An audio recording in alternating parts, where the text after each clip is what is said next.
keadaan sehat walafiat. Di masa pandemi seperti ini, semua aktivitas kita menjadi terbatas. Tapi bukan berarti semangat kita juga harus terbatas. Kita harus bisa memanfaatkan waktu dengan hal-hal yang positif dan lebih produktif. Jadi di video kali ini Tiara akan membahas tentang materi asal-usul kehidupan dan ciri-ciri makhluk hidup. Nah, untuk materi yang pertama, Tiara akan membahas tentang materi asal mula kehidupan. Sebelumnya, apakah kita pernah bertanya, dari manakah kita berasal?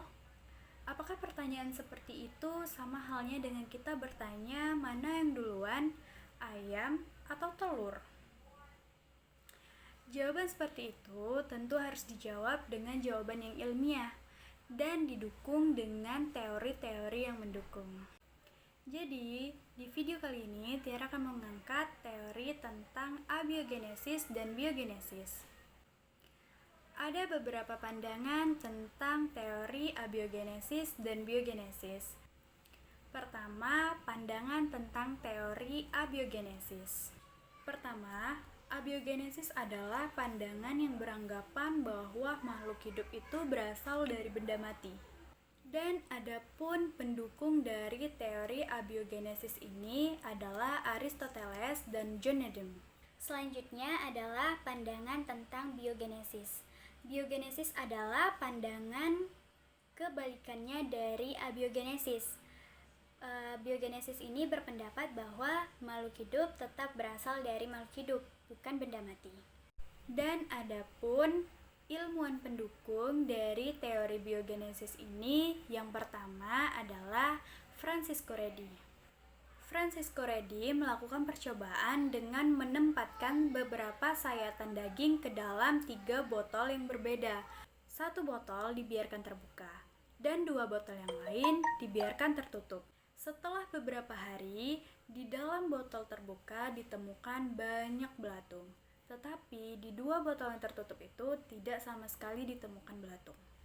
Francisco Redi menyimpulkan bahwa belatung-belatung tersebut berasal dari lalat yang hinggap pada sayatan daging di botol terbuka. Teori yang kedua berasal dari ilmuwan Lazarus Panlazzi. Beliau melakukan serangkaian percobaan dengan memasukkan beberapa senyawa organik ke dalam botol labu. Bagian atas botol ditutup dengan rapat dan dipanaskan supaya steril. Setelah beberapa lama, ternyata tidak ditemukan kehidupan di dalam botol tersebut. Baiklah, kita lanjut ke materi yang kedua, yaitu ciri-ciri makhluk hidup. Benda bisa dikatakan hidup jika dia memiliki ciri-ciri sebagai berikut. Ciri yang pertama yaitu memerlukan makanan, dan yang kedua transportasi sel, dan yang ketiga respirasi, yang keempat metabolisme, dan yang kelima ekskresi, dan yang keenam pertumbuhan dan perkembangan, dan yang ketujuh reproduksi, yang kedelapan bergerak, yang kesembilan adalah regulasi dan kepekaan terhadap rangsangan, dan yang terakhir adaptasi. Ada beberapa sistem klasifikasi. Yang pertama, klasifikasi alami. Klasifikasi alami berdasarkan morfologi, anatomi, dan fisiologi. Yang kedua, klasifikasi filogeni. Klasifikasi filogeni ini berdasarkan sejarah evolusi atau kekerabatan. Yang ketiga, klasifikasi buatan. Klasifikasi buatan ini berdasarkan persamaan ciri morfologi yang mudah dilihat. Materi selanjutnya adalah jenjang takson makhluk hidup. Jenjang takson makhluk hidup itu ada kingdom, ada filum, ada kelas, ada famili, ada genus, dan ada spesies. Dan materi yang terakhir yaitu sistem 5 kingdom. Yang pertama ada Monera. Monera itu ada bakteri dan alga biru. Yang kedua adalah protozoa. Contoh dari protozoa adalah amuba dan Phaeophyta. Dan yang ketiga ada mikota. Contoh dari mikota yang pertama Ascomycota, Basidiomycota, Chytridiomycota, dan Zygomycota.